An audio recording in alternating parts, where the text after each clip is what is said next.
Hey guys, this is Miss Sprewell, and I'm going to read to you Giraffes Can't Dance by Giles, Andreae, and Guy Parker-Rees.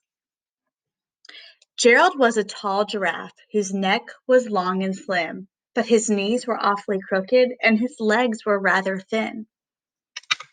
He was very good at standing still and munching shoots off trees, but when he tried to run around, he buckled at the knees.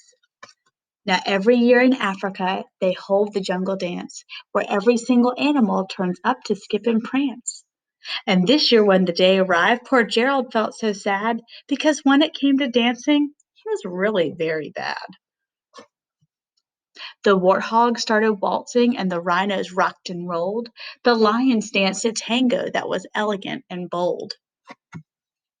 The chimps did a cha-cha with a very Latin feel, and 8 baboons then teamed up for a splendid Scottish reel. Gerald swallowed bravely as he walked toward the floor, but the lions saw him coming, and they soon began to roar. "Hey, look at clumsy Gerald!" the animals all sneered. "Giraffes can't dance, you silly fool!" "Oh, Gerald, you're so weird." Gerald simply froze up. He was rooted to the spot. "They're right," he thought. "I'm useless. Oh, I feel like such a clot." So he crept off of the dance floor and he started walking home. He'd never felt so sad before, so sad and so alone. Then he found a little clearing and he looked up at the sky. "The moon can be so beautiful," he whispered with a sigh. "Excuse me," coughed a cricket who'd seen Gerald early on, "but sometimes when you're different, you just need a different song." Listen to the swaying grass and listen to the trees. To me, the sweetest music is those branches on the breeze. So imagine that the lovely moon is playing just for you.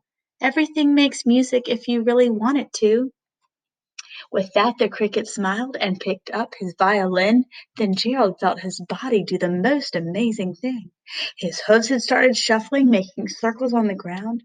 His neck was gently swaying, and his tail was swishing round. He threw his legs out sideways and he swung them everywhere. Then he did a backward somersault and leapt up in the air. Gerald felt so wonderful. His mouth was open wide. "I'm dancing. Yes, I'm dancing. I am dancing," Gerald cried.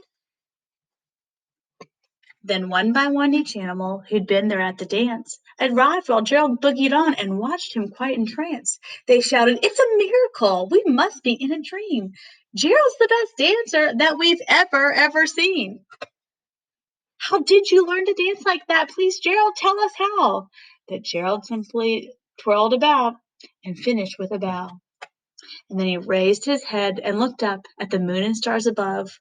"We all can dance," he said, "when we find music that we love." So I hope you guys enjoyed that and keep reading, and I hope to see you so soon.